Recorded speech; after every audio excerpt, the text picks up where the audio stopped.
તો ગુજરાતના ખેડૂતો માટે આનંદના સમાચાર। ગુજરાતમાં 15 જૂનની આસપાસ બેસી શકે છે ચોમાસું।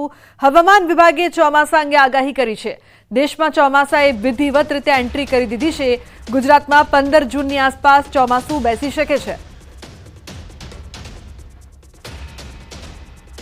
30 मई को केरला के ऊपर मानसून ऑनसेट हो गया है और साथ में ही most part of north east India को, और जो गुजरात के लिए जो मानसून ऑनसेट प्रोग्रेस की नॉर्मल डेट है वो 15 जून, यानी 15 जून के आसपास गुजरात पे मानसून प्रोग्रेस करेगा।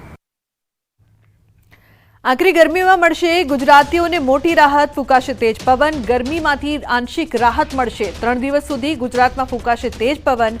राज्यना 4 जिल्लामां 3 दिवस सुधी विंड एलर्ट रहेशे। गुजरातना 4 जिल्लामां आंधी वंटोळनी पण आगाही छे। बनासकांठा, पाटण, कच्छ, सुरेन्द्रनगर माटे आगाही करवामां आवी छे। तो 25 થી 30 किलोमीटरनी झड़पे फूंकाई शके छे पवन। छेल्ला 24 कलाकमां गुजरातमां सौथी वधु 42.8 डिग्री तापमान अमदावादमां नोंधायुं छे। आज, कल और परसों के लिए strong wind, surface wind prevail करेगी पूरे गुजरात रीजन के लिए, और उसकी स्पीड होगी 25 से 30 किलोमीटर पर आवर की। और सौराष्ट्र, कच्छ और पाटन, सुरेंद्रनगर और बनासकांठा के लिए डस्ट स्टॉर्म की वार्निंग दी गई है आने वाले 3 दिनों के लिए, यानी आज, कल और परसों के लिए। और मैक्सिमम टेम्परेचर रियलाइज की बात करेंगे तो अहमदाबाद और गांधीनगर में जो मैक्सिमम टेम्परेचर रियलाइज हुआ है वो अहमदाबाद का 42.8 और गांधीनगर का 42.5 degree Celsius maximum temperature realise हुआ है।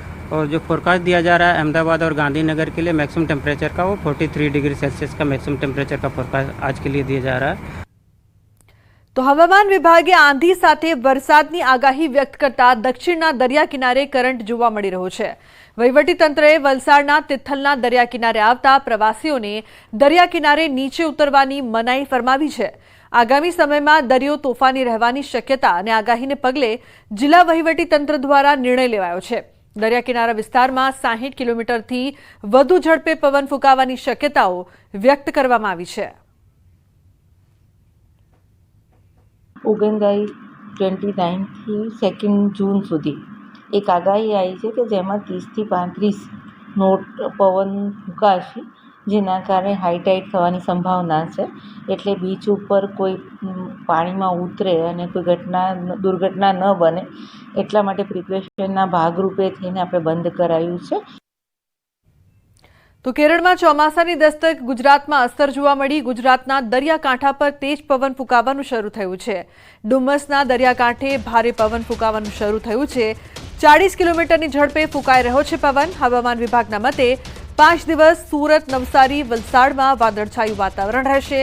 આ સાથે શહેરમાં પણ 20 થી 25 કિલોમીટરની ઝડપે પવન ફૂંકાવાની શક્યતા છે। 3 દિવસ સુધી પવનનું જોર રહે તેવી શક્યતા છે। પવનના કારણે ગરમી ઓછી પરંતુ બફારાની સ્થિતિ યથાવત જોવા મળી રહી છે। તો નવસારીમાં હવામાન વિભાગની આગાહીના પગલે 2 બીચ બંધ કરવામાં આવ્યા છે। રાજ્યમાં આગામી 5 દિવસ ભારે પવન ફૂંકાવાની હવામાન વિભાગે આગાહી કરી હતી। આગાહી કરતા નવસારી જિલ્લા વહીવટીતંત્ર એલર્ટ થયું છે। દાંડી અને ઉમરાટ દરિયા કિનારો સહેલાણીઓ માટે તાત્કાલિક અસરથી બંધ કરી દેવામાં આવ્યો છે। જો કે વાતાવરણની અસર દાંડી દરિયા કિનારે પણ જોવા મળી હતી। દરિયામાં કરંટની સાથે ભારે પવન પણ ફૂંકાઈ રહ્યો છે। સાવચેતીના ભાગરૂપે પોલીસ બંદોબસ્ત ગોઠવવામાં આવ્યો છે। કોઈ અનિચ્છનીય ઘટના ન બને તે માટે વહીવટી તંત્ર બાજ નજર રાખી રહ્યું છે। 2/6/2024 સુધી રાજ્યમાં ભારે પવન ફૂંકાવાની શક્યતા રહેલી છે, જેને ધ્યાનમાં રાખીને મહેરબાન કલેક્ટર સાહેબના આદેશ મુજબ જિલ્લા વહીવટીતંત્ર દ્વારા નવસારી જિલ્લામાં આવેલ દાંડી અને ઉભરાટના દરિયા કિનારાઓમાં તકેદારીના ભાગરૂપે તાત્કાલિક અસરથી બંધ રાખવામાં આવેલ છે।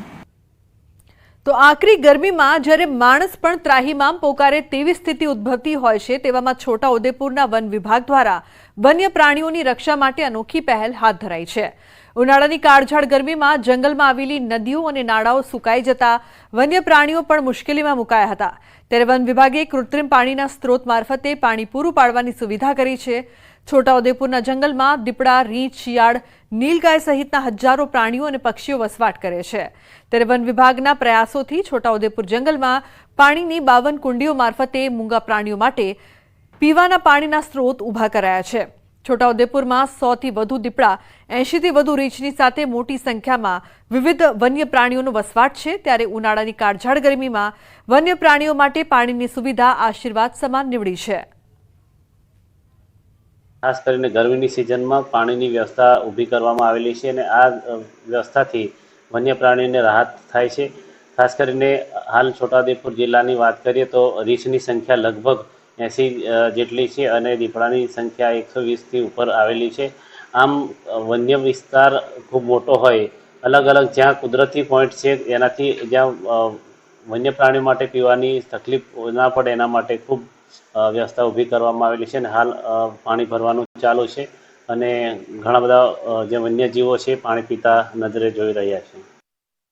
એક તરફ કાળઝાળ ગરમી અને બદલાતા વાતાવરણના લીધે પાકને નુકસાન થયું છે, તો બીજી તરફ રાજકોટ જિલ્લાના ધોરાજી પંથકમાં અનેક ચેકડેમો બિસ્માર હાલતમાં છે. ખેડૂતોના હિત અને ખાસ કરીને ખેતી માટે પાણીનો સંગ્રહ કરવા સરકારે અનેક ચેકડેમો બનાવ્યા હતા. ત્યારે ખેડૂતોને પણ આશા હતી કે ચેકડેમમાં ચોમાસામાં વરસાદના પાણીનો સંગ્રહ થશે, પરંતુ બિસ્માર હાલતમાં પડેલા ચેકડેમને લીધે તાતની આશા પર પાણી ફરી વળ્યું છે, જેને લઈને તાત્કાલિક ધોરણે ચેકડેમ રિપેરિંગ કરવાની ખેડૂતો માંગ કરી રહ્યા છે. ચેકડેમ બાબત બનાવી ગયા છે પણ પાણી તો કંઈ સંગ્રહ થતો નથી, તૂટી ગયું છે.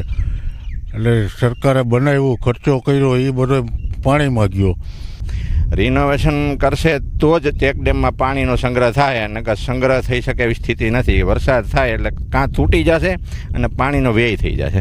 આ વખતે ઉનાળે પણ વાવેતર નથી કરેલું. ખેડૂતની જમીન છે ને પડેલી છે પાણીના હિસાબે, અને ખેડૂતને વારંવાર નુકસાન જાય છે પાણીના અભાવના હિસાબે. હવામાન વિભાગે જે રીતે આગાહી કરી કે હાલ વરસાદ છે, ચોમાસું છે, નજીક આવી રહ્યો છે, તેને લઈને વાત કરીએ ધોરાજી પંથકની. ધોરાજી પંથકના અંદરમાં જે ચેકડેમો બનાવવામાં આવ્યા છે સરકાર દ્વારા, જે ખેડૂતો માટે સુખાકારી માટે ચેકડેમ બનાવવામાં આવે તેને લઈને વાત કરીએ ધોરાજી પંથકમાં આ ચેકડેમના તમને દ્રશ્યો બતાવ્યું કે કેટલી ગંભીર હાલતમાં, કેટલા બિસ્માર હાલતમાં, કેટલી જર્જરિત હાલતમાં છે. સરકાર દ્વારા અનેક ગ્રાન્ટ ફાળવવામાં આવે છે, સરકારી બાબુઓ છે, તેને આ દેખાતું નથી કે અત્યારે હાલત છે કેવી છે. ખેડૂતોને સંગ્રહ કરવા માટે, સુખાકારી માટે સરકાર દ્વારા જે ચેકડેમ બનાવવામાં આવે છે કે પાણીનો સંગ્રહ થાય અને સિંચાઈ માટે કોઈ જાતની ખેડૂતોને પરેશાની ના આવે, તેને લઈને આ ચેકડેમો બનાવવામાં આવ્યા છે. અસંખ્ય ચેકડેમો છે તે અત્યારે બિસ્માર હાલતમાં અને ગંભીર હાલતમાં છે. આપ સીધા દ્રશ્યો આપને બતાવી છે, મારી પાછળના દ્રશ્યો છે, આપ જોઈ શકો છો કે કેવી હાલત છે, કેવી જર્જરી હાલત છે. પણ છતાં સરકાર દ્વારા જે સરકારી બાબુ છે તેને આ વસ્તુ દેખાઈ નથી રહી. ખેડૂતોમાં એક મોટા સવાલ ઉઠી રહ્યા છે કે જો વરસાદ થાય તો પાણીનો સંગ્રહ નહીં થાય તો ખેડૂતોની સિંચાઈ માટે મોટી તકલીફ થવાની શક્યતા રહી છે. મુનાફ બગાડી, ન્યૂઝ ગુજરાતી, ધોરાજી.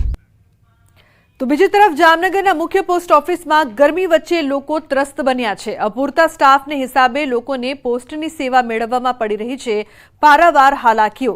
આધાર કાર્ડ માટે સવારથી જ અરજદારો કતારો લગાવી બપોર સુધી બેઠેલા જોવા મળ્યા હતા. જ્યારે મુખ્ય પોસ્ટ ઓફિસમાં લોકો માટે વેઇટિંગ એરિયામાં પીવાના પાણીની પણ વ્યવસ્થાનો અભાવ જોવા મળ્યો છે.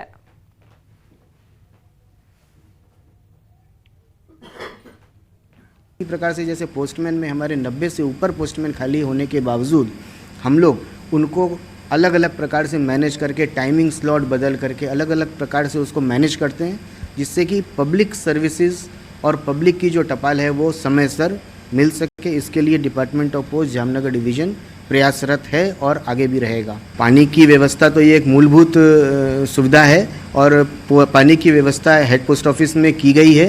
अगर जैसा आपने बताया कि पब्लिक एरिया में नहीं है तो मैं उसको सुनिश्चित जरूर कराऊंगा कि पब्लिक एरिया में पानी पीने की व्यवस्था हो जाए.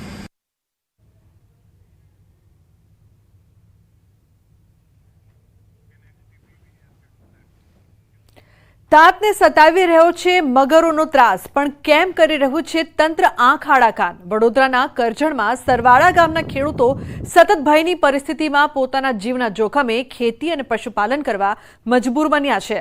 સરવાળા ગામની ઢાઢર નદીમાં મગરોનું સામ્રાજ્ય આવેલું છે, પણ દરરોજ ઘરેથી ખેતરે જતી વખતે ખેડૂતોને મગરોનો સામનો કરવો